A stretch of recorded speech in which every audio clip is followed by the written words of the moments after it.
Well, Callie, we have breaking news. This will be old news by the time this airs. Oh, yeah, it'll be very old news, But probably. I am still processing the candidacy for governor of New York of Miranda Hobbs herself, Miss Cynthia Nixon. I'm clapping. I don't know if I'm going to vote for her, but Yeah, we need to find out we need to do our research. What she stands for, what she's all about, but I appreciate it. She's a woman of the people. I was telling you I saw her at the zoo. Yeah, in a very low-key... The low-key. She was with her wife and her kids, and she was near the penguins. I mean, I was saying she's kind of like the anti-Trump physically, because she has short red hair, but is, like, smart and progressive. So, you know, not necessarily reasons to vote for someone for governor, but my curiosity's piqued. Me too. I'm excited. She has nothing to do with horror, but she is... Like, we have other interests. Put her in the girls category of things. Exactly. Well, on Friday night, I saw Red Sparrow. Oh, was it good? Because my life has become all work and watching movies. I've decided that's just what I'm doing now. Movie Pass. It was amazing. Really? Okay. I, like many people in America, was growing weary of Jennifer Lawrence. I feel like this is a thing, not to go on a complete tangent, but this is a thing that happens with actresses. I don't notice it happening with actors as much. Mm-hmm. It, like Anne Hathaway, it's like they get too overexposure. But why is it female actresses that it happens to? It's like of a certain age, meaning like when they're in that late 20s, early 30s thing. They just, like, get overexposed and people don't like them anymore. Patriarchy. But you know what? I feel this way a little bit about Chris Pratt as well. I think he falls into this. I do agree that it's worse for women. But what it is for me is this, like, BuzzFeed overexposure. Like, look how funny and cute they are. I mean, for so long, every listicle was like, 7 reasons why Anna Faris and Chris Pratt are the perfect couple. I know. No, I stopped buying it years ago because it just felt so forced. That's how I feel about J-Law. I'm like, you're not cool. Yeah, like, look at this clumsy. Yeah. But anyway, she was excellent. The movie is so damn good. I would say that it is not by any stretch of the imagination a horror movie, but it is a thriller. Mm-hmm. I love a thriller. I wouldn't even classify it as an action movie. It's a thriller. It's a spy thriller. And it was fucking awesome. And I went into it expecting to give it 2 stars on the 5-star scale. Yeah. I gave it 5 stars. Wow. I loved it. High That's praise. all I'll say. And that is not the movie we're talking about today. No, but I'm glad to know. You know, a thriller is probably my favorite genre if I had to pick a genre, but it's less, you know, it's harder to talk about in sort of a disciplined way than horror movies are. They're just a whole other It was thing. sexy and suspenseful, very violent, I will say. Very, very violent. It's the world we're in. But, man. I'm gonna see it. Maybe I'll see it this week with my movie pass. Oh, you should. Yeah. I'm thinking about going again. Really? I really liked it. Wow. That was like the highlight of my week. All right. Yeah. I'm trying to think if there was anything I really am looking for like a thriller dystopian. I mean, Handmaid's Tale is coming back soon, which is always a difficult go, but I'm still excited and scared. There's that show everyone's talking about, Carbon. Oh, Expired Carbon. There's a white guy with a gun on the cover of it, and I just, it doesn't, you know. But maybe it's good. People are saying they like it. Should we talk about this movie? Yes, I'm so excited. Okay. Oh, by the way, this is Scream Girls, the podcast. Yes. Where we talk about, you know, scary movies and rate them and recommend them or not. And I'm Caitlin McKenzie. And I'm Callie Goff. And we watched The Haunting, which was a special thing for us to watch because it is an older film. It's black and white, 1963. Just a little background on this movie. One thing that we just have to call out right away is that the director of this film is Robert Wise, who directed West Side Story and The Sound of Music. Yep. So, like us, he has room in his heart for both horror movies and musicals. If he were alive, he'd be a guest. He might be alive.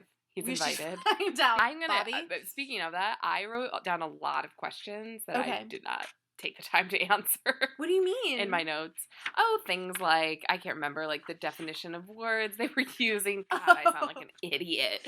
But things like that they'll come up when we talk about them. They use a lot of old-timey slang. Like, you're a little bit tight, meaning you're drunk. I was like, that's cute. I liked when Theo said baby. Oh my god, I loved Theo. Oh, we'll get into Theo. I love Theo. So, from a personal perspective, I mean, I've loved this movie since I was a little girl. Weirdly, this is a movie that you're telling me you watched as a child that I'm not horrified to learn that you watched as a child, which is not the case with every movie that you have had a childhood experience with. Makes sense. Because this movie is spooky and scary, and we'll get into it, but it's not violent, and it's very tense and atmospheric, and a good example of sort of suspenseful filmmaking. I had seen it a long, long time ago. It's one of my uncle's favorite movies. Uncle Jeff, shout out to you. And he showed it to me when I was on vacation at his house in Florida. And I only remembered the hand-holding scene, which we will get to. But he holds this movie up and has since in conversations as sort of a great example of slow tension building. He likes to watch this movie with commercials. One of the only movies he likes to watch with commercials, he tells me, because he feels like it gives you time for the creepiness to settle. Whoa, that's his Uncle commercial Jeff. theory. Yeah, Uncle Jeff. So I don't know. I didn't watch it with commercials, so I don't know if that bears out. I think I might be past that as a millennial. I don't know if I have the patience for it. Yeah, I feel like the only thing that I would maybe like that is the last episode of Big Little Lies. Because I just didn't want the tension to end. Yeah. Well, TV is a little different because TV is all about act breaks and hooks and leaving you hanging and where movies I think are less that way. But this movie, I think I could have handled some commercials. This movie did have that old time movie thing too of breaks. Yeah, it had an act structure. Mm-hmm, yeah. Well, let's dive into it. Okay. So, this movie is based on a novel which I have not read by Shirley Jackson called The Haunting of Hill House. It's on my list, but I've never read it. I love Shirley Jackson. I only have read The Lottery, that famous sort of middle school short story that you have to read. Very creepy, though. And it's about this fucked up house. Where did this house come from? This guy, Hugh Crane. This creepy dude, Hugh, who was very sort of fire and brimstone and misanthropic, built this creepy, weird house with all skewed angles and full of junk, and wanted to move his wife and daughter in. And his wife died in a carriage accident on the way right before she saw the house because the horse is spooked for some reason. And then Hugh Crane, just lived here with his poor daughter. Abigail. Ooh, poor little Abigail. Who has a rough moment in the middle of that time. What's it called? Time lapse? Time lapse. Ooh. Ooh, they got a man in the middle of there. I was going to ask you about that. Is that a man? They show, ultimately we learn that Hugh has died. Hugh's second wife has died. She fell down the stairs because something scared her. It was a pretty, silly looking fall at first, but then the actual camera work, basically they throw a camera down the stairs, essentially, and it's kind of scary. It's upsetting to see. But yeah, so Abigail then lives in the house, sort of, I guess, just cared for by nannies. Mm-hmm. And they show a time lapse of her growing from an old lady or a young girl into an old lady. Yeah, she's cute as a young girl and an old lady, but there were some rough years in the middle. Well, that's why she never left the house, I guess. Yeah. I want to add in the beginning, I love the bookends of this movie. I love the little Hill House has stood for 90 years and might stand for 90 more. And whatever walks there walks alone. Oh, yes. I love that. The narration, the voiceover narration. Dr. Markway. Yeah. And they're both characters. At the beginning, it's Dr. Markway, who we learn is an anthropologist who specializes in supernatural studies. He's a ghost hunter, basically. Yeah. Oh, one other crucial thing that we need to talk about that also happened at Hill House is that Abigail, when she was an old lady, had a hired companion. And the night that Abigail died, she was calling for this young girl to come help her. And the young girl was macking on some dude on the front porch. And so Abigail died alone. And then the companion went crazy in the house, which she inherited, I guess, and then hanged herself off of this very scary narrow spiral staircase. Yes, and also that scene, the hanging scene, is, I think, very scary. Pretty gruesome. If there's a scene in the movie that would give me pause about watching this with a kid, that would be it. Right. And weirdly, this movie is rated G, I think, because I Googled the running time and it said it's rated G. I don't think this film should be rated G.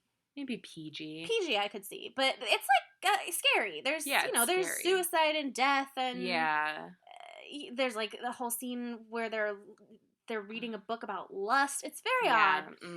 Probably that rating was assigned retroactively because I don't think the MPAA existed in 1963. Yeah, and they were like, "Oh, give it G. Yeah, we'll get it. It's old. Yeah, it happened before 1970. It's in black and white. G. Yeah, exactly. Well, then we meet Dr. Markway in person. Yeah. Hot. HAWT. I wrote it. Hot. Dr. Markway is hot. Very looks a lot like Clark Gable, but yes, has that totally old movie daddy feel. Mm-hmm. And he goes to meet with Mrs. Sanders, who owns the house. Like, the house has gone through family members, and now it's in her possession. Yeah.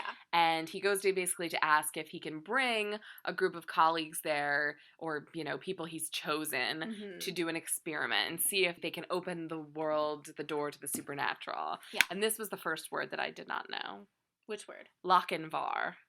I have no idea what that means. I didn't even register that someone said that. What's the Sanders. context?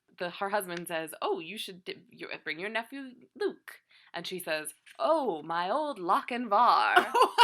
I didn't even register that. I just didn't choose to let it into my brain. Well, I didn't do any research. I just wrote it down with a question mark. Well, we'll look it up later or not. We'll just wonder. Yeah, we'll just wonder. What do we think it means? I think it means vagabond. Yeah, or like wild, not vagabond, like maverick. Yeah, like my old like the cross that I bear, or like maybe something, maybe like a burden that she has, or I think it means like a loose and wild boy. I hope so, because he is a loose and wild boy, who we find out that Luke is played by in a minute. I don't know his name. Oh my gosh, well, his name is Russ Tamblyn, a.k.a. Riff from West Side Story. Yes, you probably know him, when you're a jet all the way.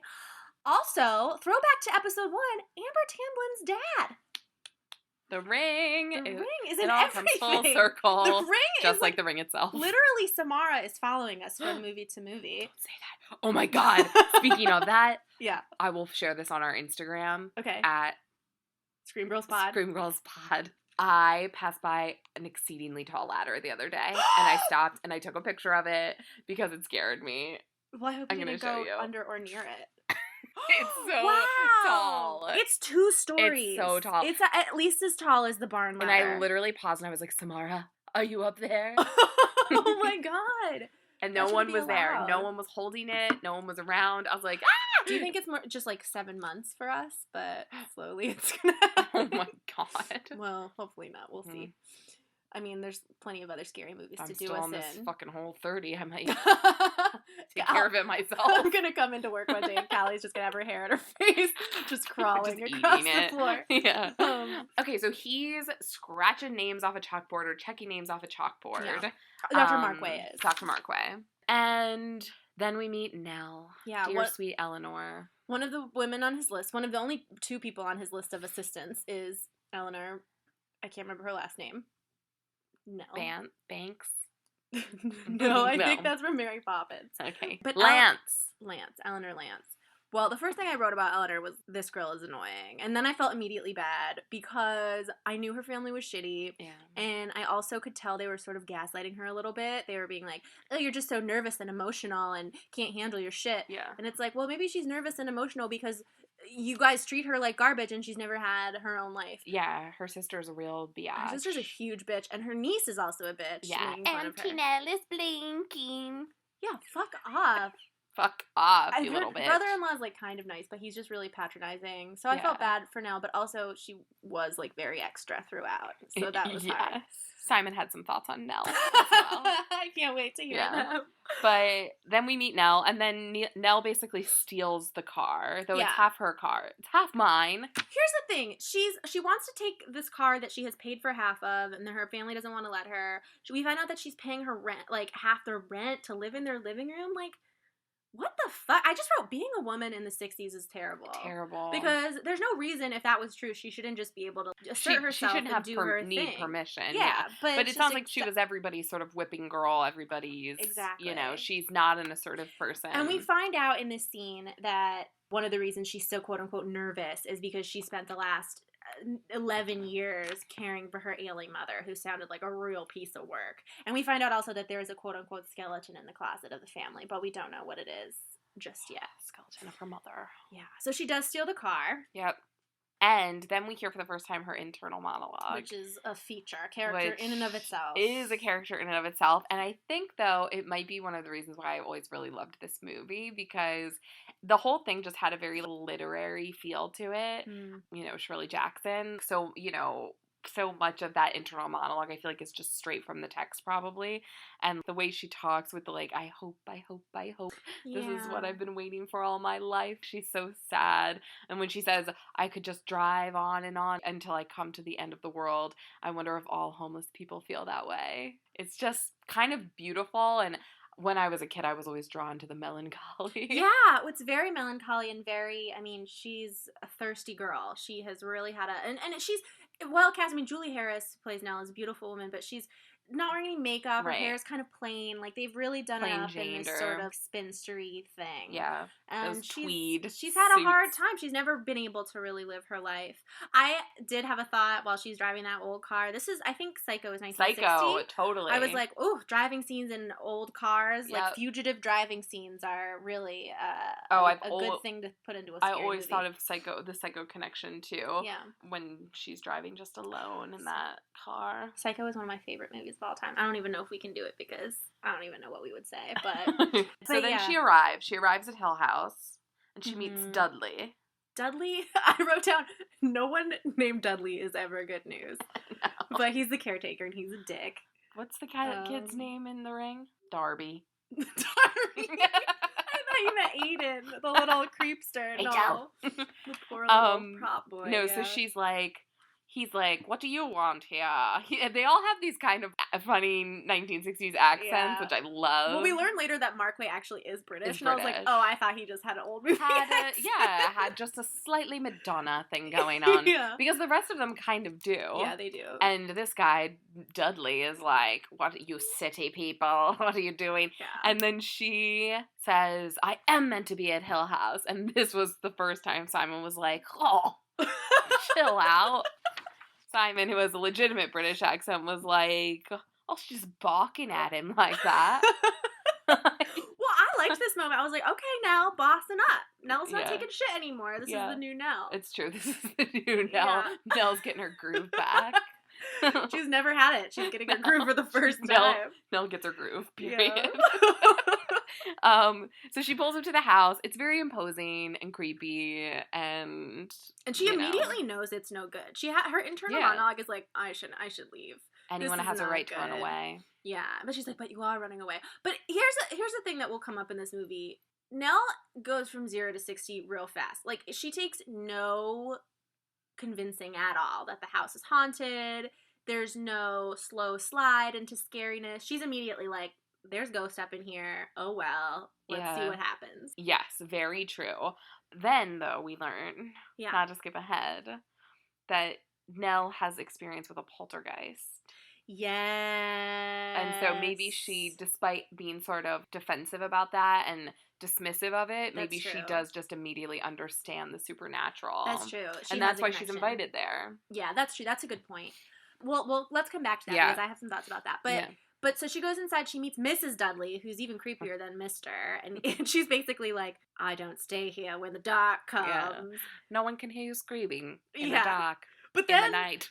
What's funny about this is she gives this speech to great scary effect to Nell, and then when the next guest comes, a woman named Theodora, she gives verbatim the same speech. I love it. And both the women are kind of just like, okay, we heard you the first time. And I love when Nell is like, no one can hear you if you call out in the night. Isn't that right, Mrs. Dudley? Yeah, which I thought was funny. It was like a little spin on its head of that. So also, nice bathroom. Oh, yeah. It's a little Jack house. And Jill. I wrote on set dresser for this deserves a million Oscars. I wish I could see it in color because they keep talking about how ugly it is and horrendous, but it's very hard to tell.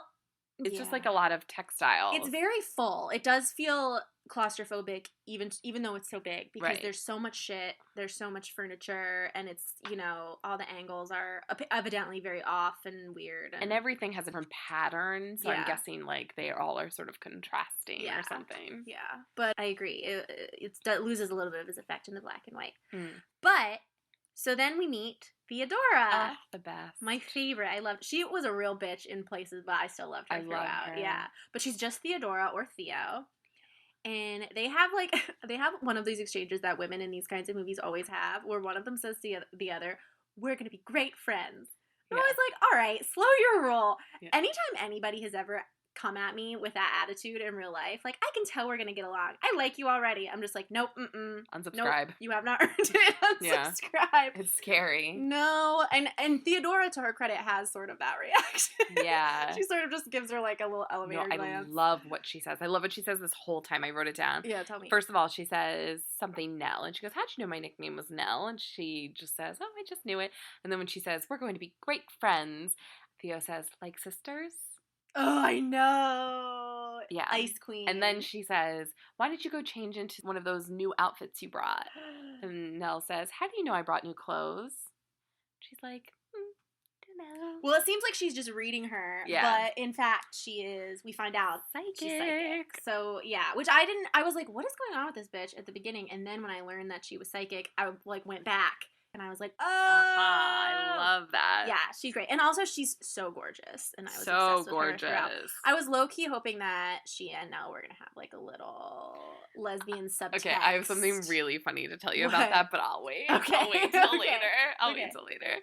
So, they get lost. The next scene we cut to, this would have been a perfect moment for commercial break. Yeah. They get lost in the house, and Nell says, "The house, it's alive." And then Theo was saying, "It wants you, Nell. It's calling you." It right away, I'm telling you, 0 to 60. I know. But I think that makes sense because Mrs. Sanders says no one who rents the house has ever stayed more than a few days. So the house doesn't wait. It the second you walk in is like it's in true. You or whatever. A thirsty house to go with our thirsty girl. Yeah, exactly. So... Yeah. Well, then they meet Dr. Markway. He opens the door. They find him. He's like, I left this door open and it closed all by itself. He loves it. He's so into all the creepiness that's happening. Yeah. We meet Luke, a.k.a. Russ Tamblyn, a.k.a. Riff. He's like a drunk. I think he may have also been in Swiss Family Robinson. Another fact I did not take the time to check. He's so cute and boyish. I wish he could have done a dance for us. But, like in West Side Story. Because he's an amazing dancer. I didn't know what you meant at all. I was like, what kind of dance? No, like a ballet I dance. also would have liked to dance, like any kind of dance, but I was immediately like, oh, wishing Eleanor and Nell would get together, wishing Luke would do a dance. I mean, I keep calling people thirsty, but I should look right in the mirror. Start with the woman in the mirror. So we find out 6 other people dropped out after hearing stories of the house. Got it. And Markway says, "Didn't you do any research?" And both Nell and Theo say no. Oof. Which Theo... Well, Theo probably is using the intuit some information about the house, but I guess maybe she didn't. I don't know. So anyway, it comes up that he's using them as live bait to prove the existence of the supernatural. He thinks that if having people with a connection to the supernatural in the house, it will bring out the activity more, which he ain't wrong. Mm-mm. And then we find out that Nell had a poltergeist because she says, I don't have any connection to the supernatural. And he said, what about your poltergeist? When you were young, showers of stones fell on your house. Like Carrie. Yes. Yeah.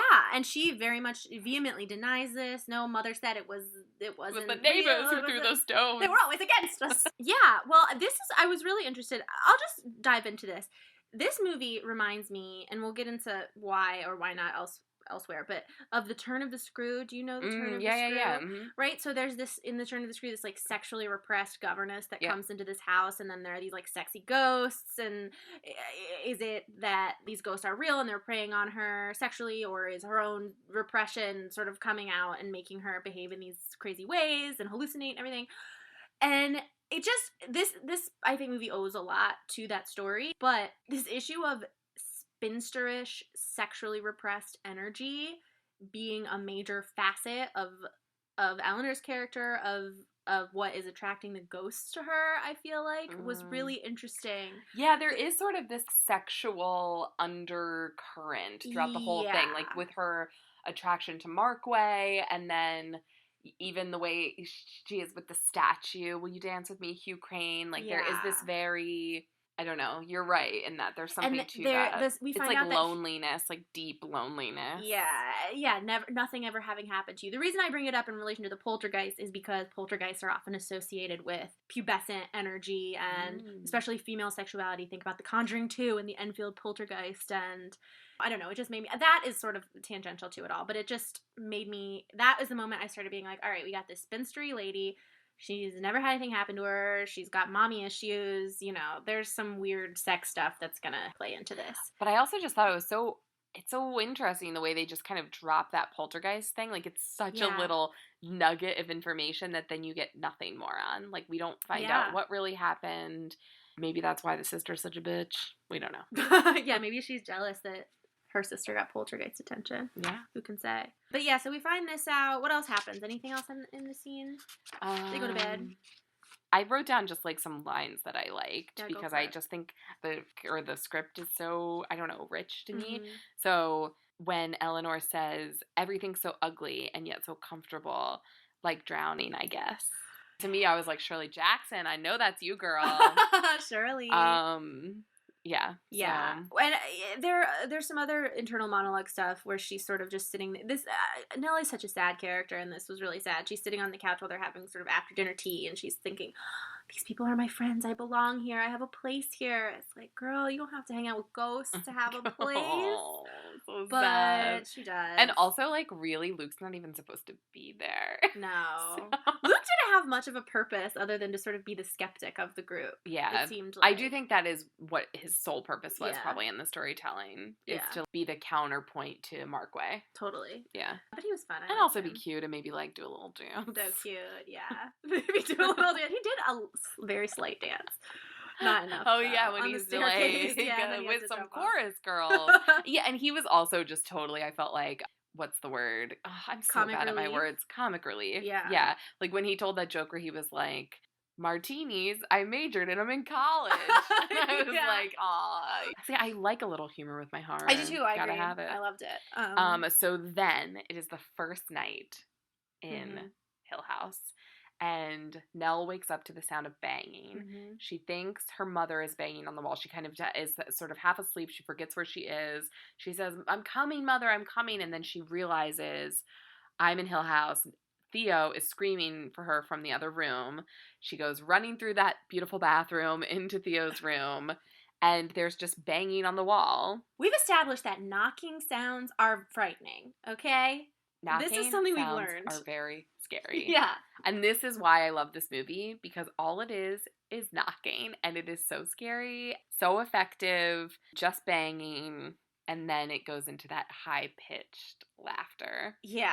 Ooh. And what's funny here is that Nell, who's been sort of our mouse, is pretty brave in the face of this ghost, and Theo, who's this sassy bitch, is very scared immediately. So we see the dynamic sort of shift here. But I also feel like that dynamic is happening because Theo is so intuitive that she can sense that it's pure evil bad. Yeah. And Nell is more sort of lost, desperate, open. She's open to what the house is giving her.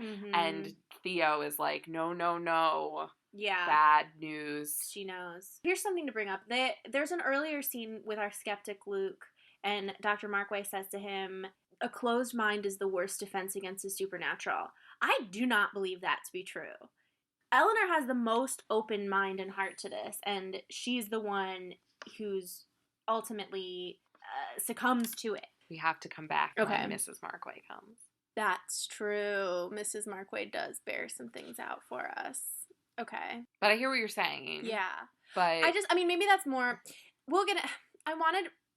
I'm going to come back to this. We can bounce around. Well, no, I wanted to get into, this movie, I felt like wanted to be ambiguous. There were scenes where it was like, are they suggesting that Eleanor is losing her mind and that none of this is real? Oh, I didn't think so. No, but that never actually happened. There is one scene where Dr. Markway later, she sort of faints and he says, if one of these sightings turns out to be a hallucination, this whole experiment is discredited. So he's kind of wondering if she's really seeing things or not. But that ambiguity is never really there. Like, that's never really something you think is happening because there are so many people there and they're all experiencing it. Yeah, like if she was experiencing things by herself, maybe, but the fact that Theo experiences them too, and she says that to Markway in that moment. Yeah. But why even bring up the possibility that it's not, that she's hallucinating? Well, I think it's because she's clearly unhinged. Yeah. She's not emotionally ready for this experience. Right. And so he, I don't know, maybe he thinks she would fake something or, Maybe I just had the turn of the screw so firmly in my head that I was like, where's the ambiguity here? Yeah. And I was thinking, I've hallucinated sounds out of fear before. Yeah. You know, I was thinking that right now in this scene, this nighttime scene, this isn't really proof yet. Yeah. You're in a haunted house. And I mean, she does question herself too, right? Yeah. Because she'll be like, maybe this is all in my mind, blah, blah, blah, blah, blah. But no. No, it's real. It's real. It's very real. It's real. Anyway, so Markway and Luke show up.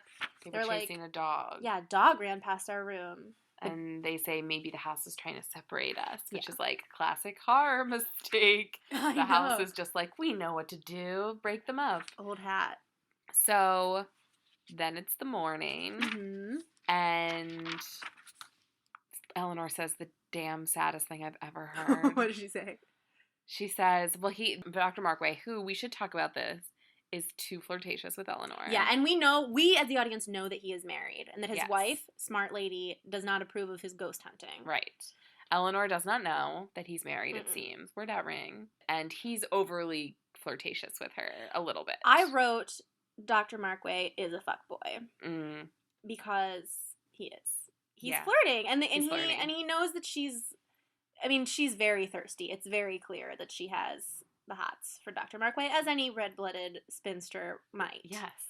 But, yeah, it's a bummer. So he says, now tell me about yourself, Eleanor. You know, what?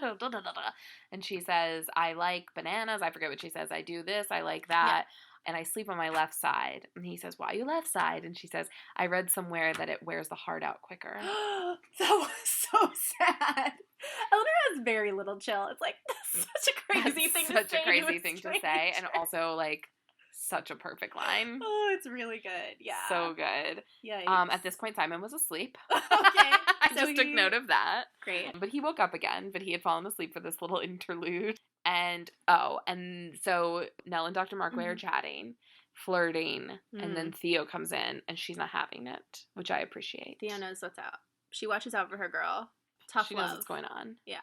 So then you go ahead, Kaitlin. Well, I was gonna say, they're talking about what scares you, and Luke wanders in, and they're like, what scares you, Luke? And he's like, the thing in the hall that I just found. Which I love. The thing I just saw in the hallway. He's so casual about it. They go out into the hallway, and in chalk, both the men lick the chalk. Yeah. They're like, it's chalk. You need to lick it to tell me that it's chalk. Yeah. First Luke, taste. And then he goes, it's chalk. Blow. And then fucking Markway. And then he says, or something like chalk. So, like, ghost poop? Like, what is it? Ghost poop. Yeah, ectoplasmic powder. Oh my god, and speaking of ghost poop. What? This is the perfect 5th film for us to do because it's about a haunted house. We haven't done that yet. We haven't. We have done ghosty things, but not a haunted house. It's haunted true. House. Where it's kind of like the house is the villain. Right. But so the chalk on the wall says, help Eleanor come home. Eleanor, understandably, is rattled by this.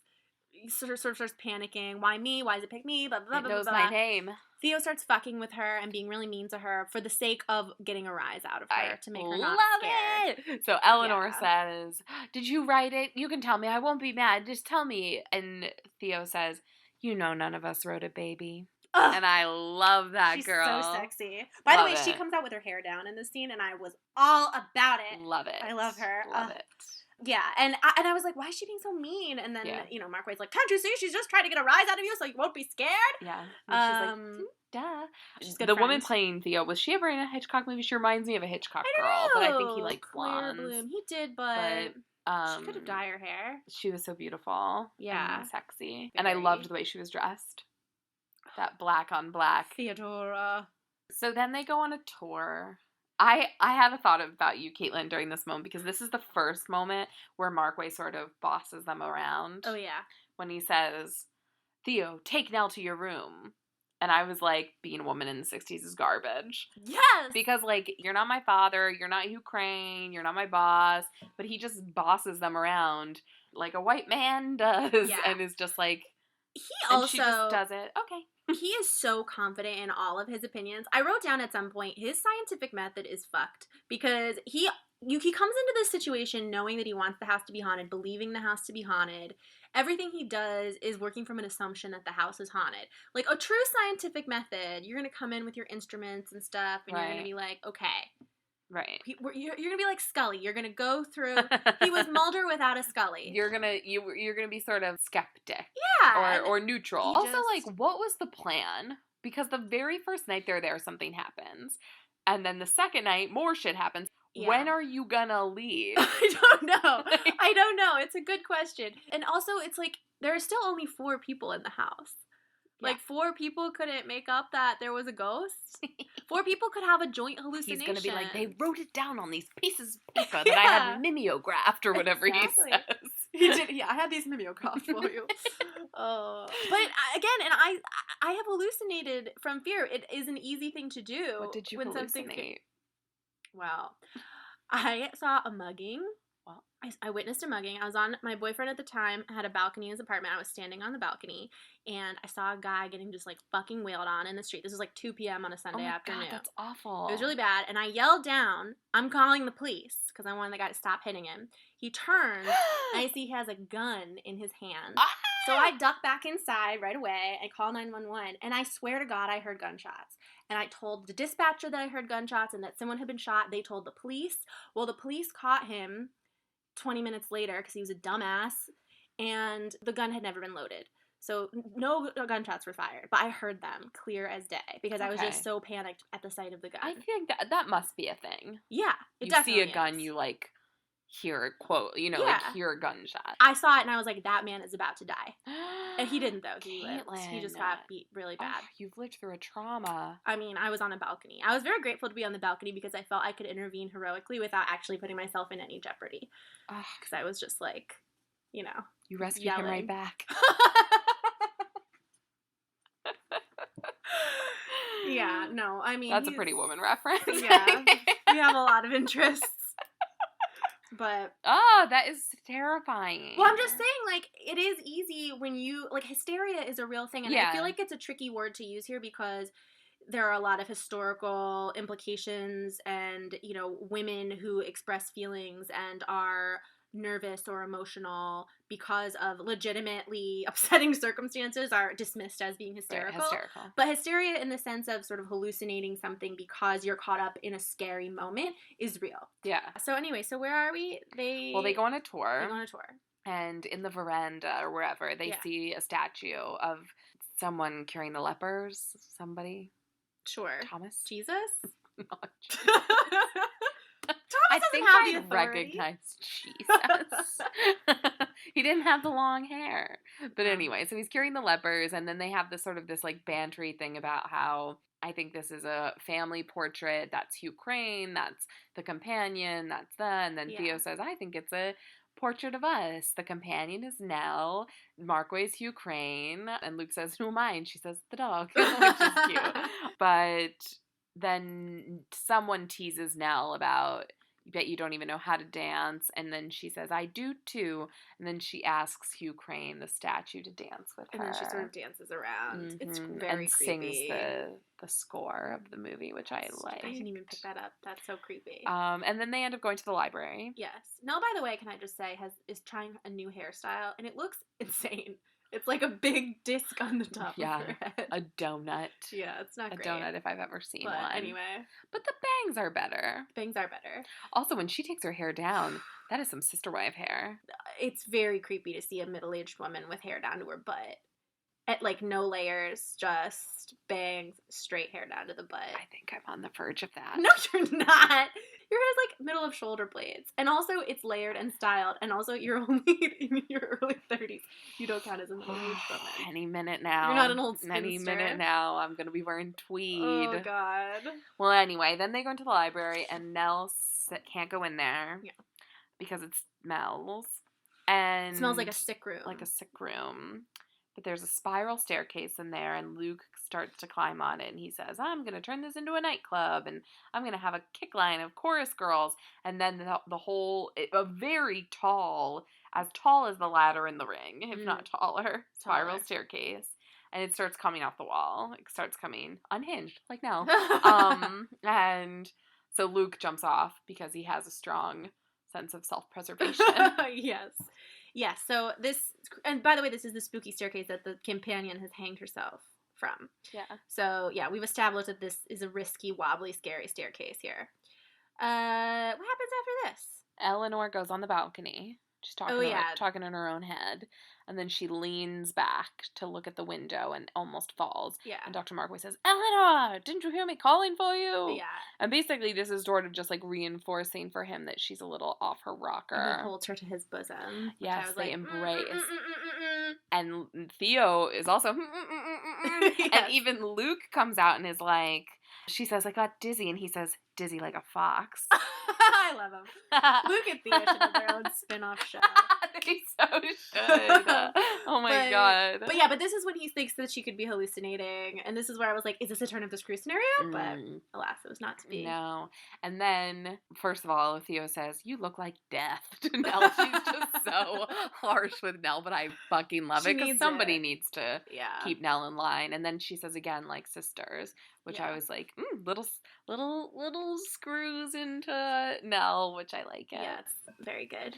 And then they go into the bedroom and they're painting their toenails. Oh yeah, Dr. Markway makes them sleep in the same room because of ghosts. Yeah. And Nell's like, I don't want to because it's my very own room. Yeah. They're painting their nails, they're getting drunk. Yeah. Nell's like, oh, I want to have my own apartment someday with painted lions, stone lions. She says she has an apartment. Oh, she lies and says she does have an apartment, which of course Theo knows is bullshit because she's psychic. Also, Theo, can we just talk about? Yeah. Is wearing sexy stilettos with silk pajamas. Ugh! And I was like, come into my boudoir, Theo, you beautiful creature. No one is as fabulous. This is the moment where I was like, ooh, give me some Theo. Show Nell that she doesn't need Dr. Markway to make something happen for her. I was so hoping. I mean, I knew it wouldn't because it's 1963. But I was just like, ooh, give me some more of this subtext. But there wasn't enough. You're like, what is this movie rated? G? Oh, damn it. I was so disappointed. But, sometimes even, like, old movies are very, very gay or very sexual in their subtext. And this didn't quite go Okay, I'm just going to go ahead and skip ahead because I have to. Yeah. Okay, we've established on this podcast that I don't always understand things. Okay. And I'm really noticing, I think it's as we're dissecting movies, I fill in a lot of the gaps. Okay. In things that I don't quite understand. I'm going to give you an example. Great. When I was 14, I went to see 28 Days Later, and I thought, for some reason, that the zombies in 28 Days Later ate people. Do they not? They do not. I've seen this movie also. I made the same assumption. Oh, you did? Yeah. Okay. Because then I asked a chat room, as you do when you're 14, right. ASL, age, sex, location, 14, Maryland. I was like, why, if there are flesh-eating zombies, are there so many dead bodies around? And everyone was like, they don't eat the people, they just bite them, you idiot. Maybe this isn't a good example. But I was so like, I got that totally wrong. In this, literally my entire life, I thought that Theo was a lesbian because, first of all, Nell says, are you married? Because she says she lives with someone. And Nell says, you married? And she says, no. And she says it so oddly, sort of, or coyly, that I think as a young kid, I didn't realize that in the 60s, maybe living with someone unmarried was taboo.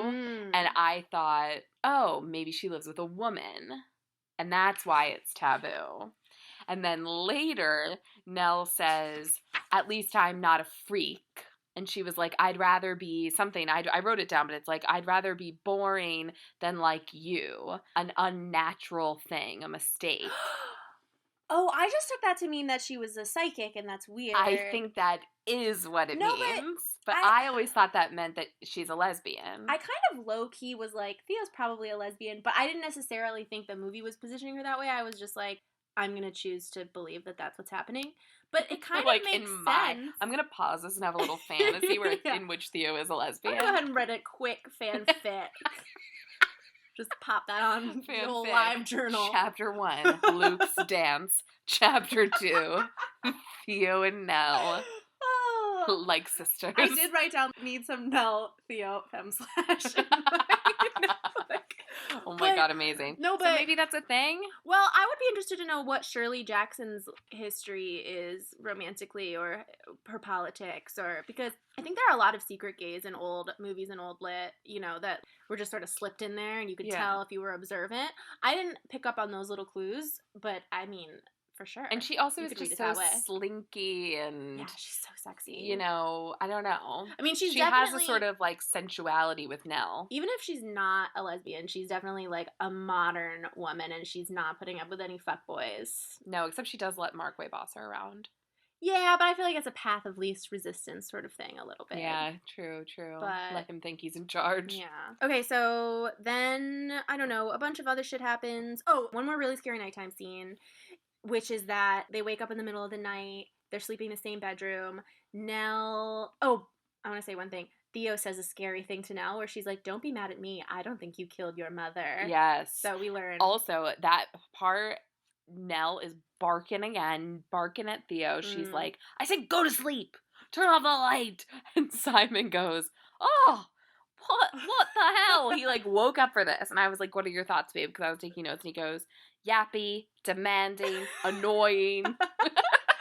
Well, that's part of it. I mean, she's a product of her environment. He woke from his sleep to say yappy, demanding, annoying. Meanwhile, this man lives with me. Like, I am all of those things. But you're so sweet about it. Not always. Sometimes, like, I said go to sleep. Turn off the light. You're like, I'm hanging out with my ghost friends.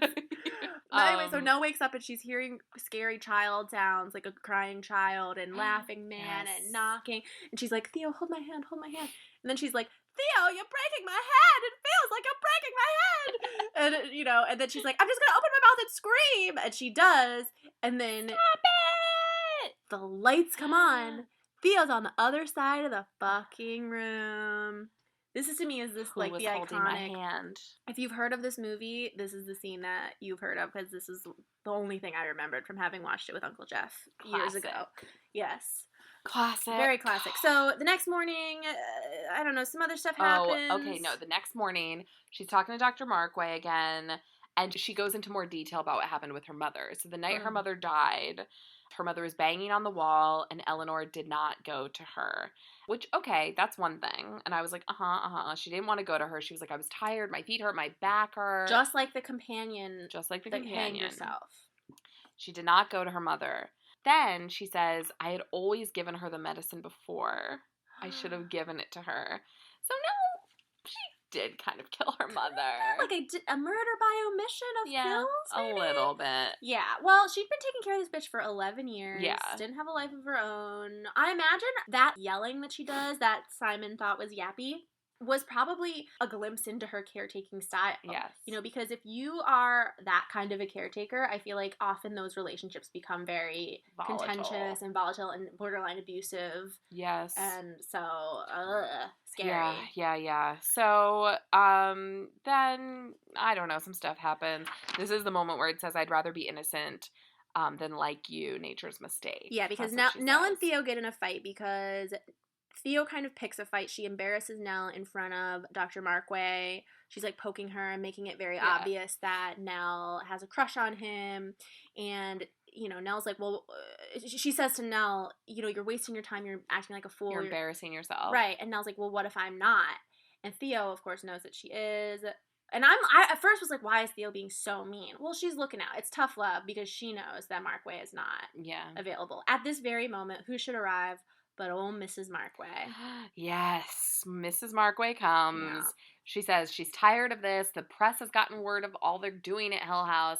She is gonna, basically she's like, I'm gonna upend this thing because if you really think this is haunted, like, I'm gonna go in there and prove that it's not. And Nell, tricky little Nell, says you could sleep in the nursery, which is we skipped over that whole part. That's the heart of the house, that they've discovered a cold spot there. Yeah. That's where all the shit went down with Abigail. It's the room where Abigail lived and died. Yeah. And they haven't been able to get the room door open. Yeah. But of course, as soon as they walk in, the door is wide open waiting for old Grace. Yep. So they all go to sleep. Dr. Markway's like, all right, everybody sleep in the basement except for Well, Luke's supposed to be watching them, but he comes downstairs. He scared me. He comes downstairs to get a drink in a spooky way. And as soon as he's down there, the door to the parlor closes, and then the knocking starts happening. The door bends and warps and like bows in and out. It's very unsettling. I thought this was one of the more effective scary scenes in the movie. Eleanor runs away. She's like, the ghost wants me. Whatever it wants of me, it can have. Right. So she runs away. And this whole time she's been saying, I never want to leave Hill House. Never, ever, ever. Yeah, which is like, girl, you crazy. But okay. You want to stay in this ghost house? Good luck. With no eligible bachelors? Anyway, she runs away. She's having like a Beauty and the Beast moment, like in the West Wing. She's like running into curtains. And the house is like falling down around her. She's running through broken glass with her long sister wife hair flying. Yes. We cut to our other friends. They go up and look for Grace, Mrs. Markway. She's nowhere to be found in the attic. Yeah. Dr. Markway not as concerned as I believe that he should be about this. Well, he makes a very interesting comment. He's like, well, the police will be around and then we'll all be in trouble. Yeah. And it's like, what? Your wife is missing. She's been kidnapped by a ghost. And like, what do you mean you'll be in trouble? What?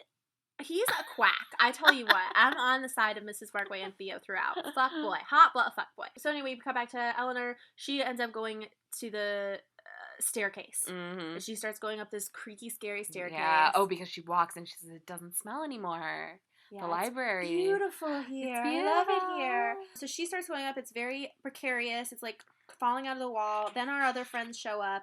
Dr. Markway goes up after her, which is brave of him. Stupid and brave of him because the thing can't really hold them both, but he goes up after her. And Nell, as she's walking up the stairs, she says, I won't turn back or they'll know what I'm thinking. And in that moment, I said out loud, oh, she's going to kill herself. And Simon says, Bear, you've seen this 20 times. And I was like, but I feel like it only occurred to me that time that she's going to the top to jump, I think. Right. And she doesn't want to turn back because they'll perceive that in her face. I think that is right. And she does almost jump. At the very last minute, she sort of leans back, and Dr. Markway gets to the top, and he pulls her back to his bosom once more. And in that moment, I wrote, Nell's lost her marbles. And Dr. Markway strokes her face. I know. Inappropriate as all get out. But I was like, okay, he's trying to keep her from literally killing herself, so I guess it's fine. But I was like, your wife is still missing. I don't know. And how are you going to get down? They turn to go back down these stairs. I was like, don't go back on the stairs. Get a ladder. But get that ladder from the ring. Yeah. Don't tell me this house doesn't have an upsettingly tall ladder somewhere. Don't tell me that. Don't tell me that. But anyway, we don't even see how they get back down the stairs because all of a sudden Nell turns around and this like trap door thing opens. Yeah, that part's always weird. And fucking there's Grace looking like Bertha from Jane Eyre, the mad woman in the attic, with like, crazy, her face is all smudgy and her hair's all messy, and then Nell faints. And nobody else sees Grace. Only Nell has seen her.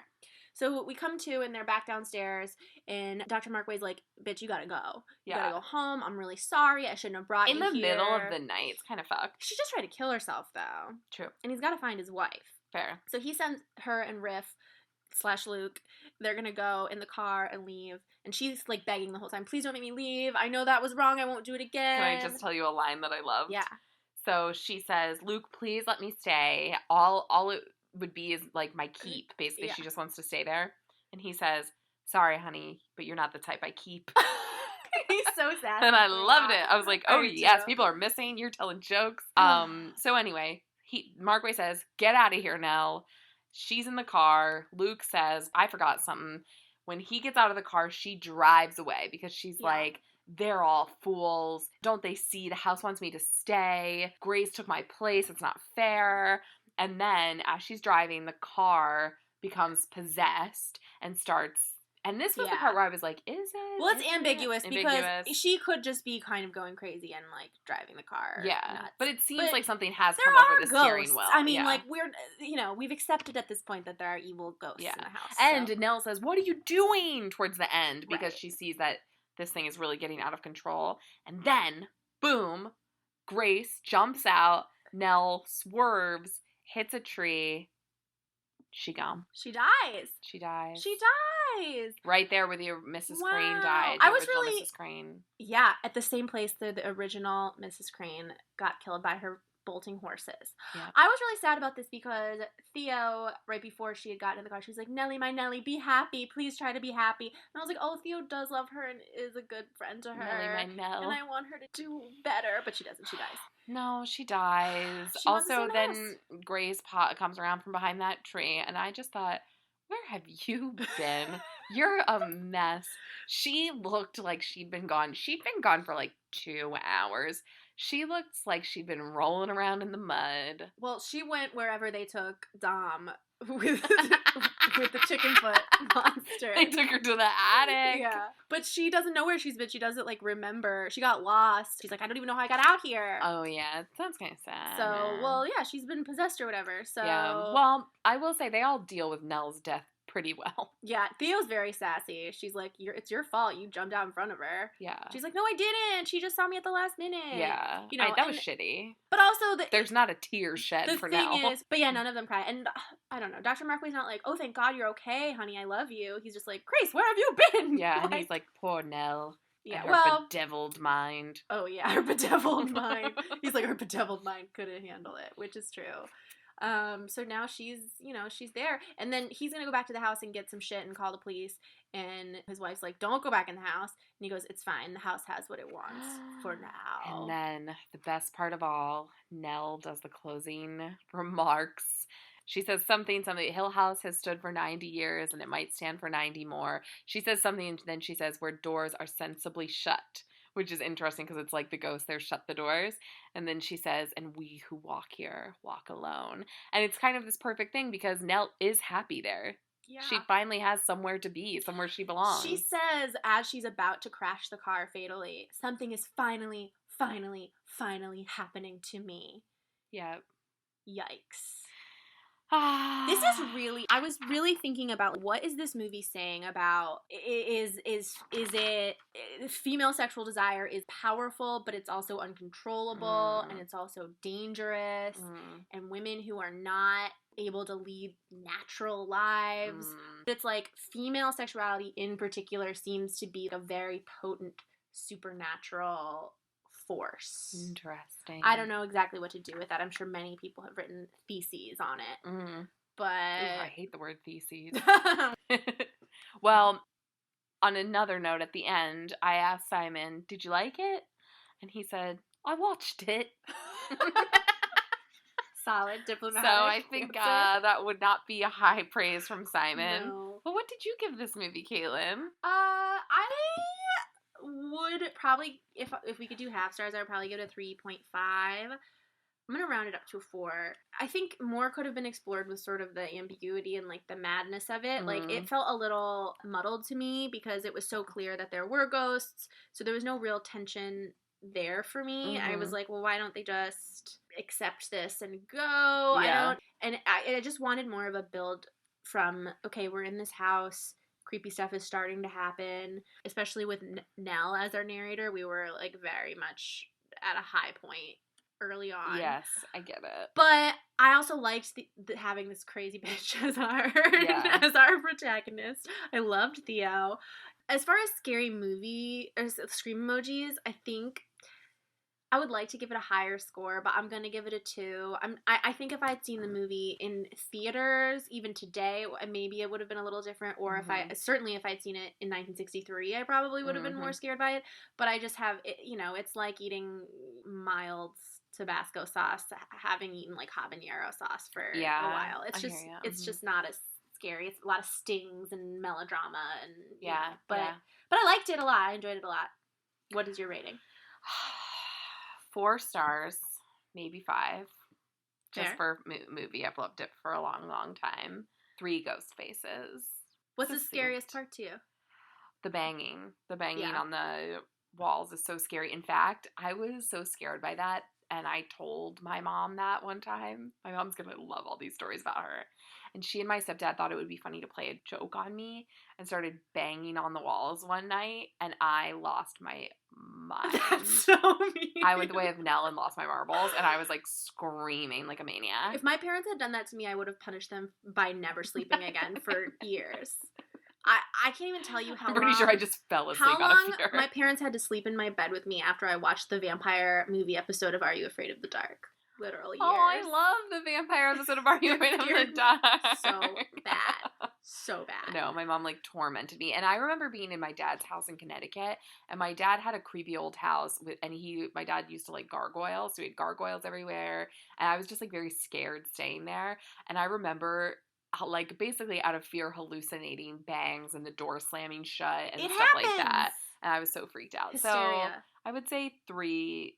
It didn't scare me this time, but I think it's super effective. Like, for no blood, no, like, violence. It's very creepy. There were moments where I was genuinely, like, spooked watching it. I think this watching this as a kid and loving it has, you know, developed in me this love of dread and, like, spookiness that I love a movie that does a lot with very little effects wise. Yeah. We are really out of time, but before we decide on our next movie, I just want to ask, in lieu of trailers, I want to know, do you actually believe in ghosts? We've never talked about this. Ooh, my heart's racing just thinking about it. Do you? I believe in, like, spirits. I don't know about ghosts. I believe in energy. Yeah. I would say. I believe sort of in, like, I don't know, maybe, like, parallel universes. Yeah. I mean, I don't presume to know, you know, what is happening with multiverses and wormholes and shit, and if energy is left behind. I have to be very skeptical about it. I just don't believe generally. But I have to believe this so that I can continue to watch ghost movies and not be so terrified, I guess. But, yeah, I mean, I've been in old houses and things before where I feel like there's probably a ghost nearby. Well, this is my thing. I wonder if this is the question of the closed-minded being a good or a bad defense. I wonder if I'm less susceptible to having a paranormal encounter because I just am inclined not to believe in it, and if I was more open to it, if the ghosts would show me the way. Know I'm always having my mystical Theo moments. That's true. You, like, put things into the universe and they come back. I am constantly having things come to me in threes, like names, songs, references. I see the clock always at the exact same time every day. Yeah, that's true. Maybe you're just more in tune spiritually, and I, you know, need to do some meditative exercises. Maybe you're going the way of grace. Oh, no! That's okay. Okay, so what are we going to watch next week? I'm trying to think if there's a scary movie. Oh, Happy Death Day. Oh, yeah! Okay, we're going to watch Happy Death Day, like a silly, campy, recent, scary movie, like the Groundhog Day of horror movies. Yes, I wanted to see it when it was in Happy theaters. Death Day. Jumping back into the 21st century. Yeah. We got to wrap it up. Anything else you care to add? Follow us on Twitter and Instagram. Our handle is Scream Girls Pod. Correct. Or email us at screamgirlspodcast@gmail.com. You can send us suggestions for other movies you want us to do. We're not going to do any torture porn, probably. Nope, don't send Saw because we will not see it. We will not. But we are excited to explore other subgenres of the horror world. So yeah, thanks for taking this journey to the past with us. Yeah, thanks for listening. We'll see you next time. Bye.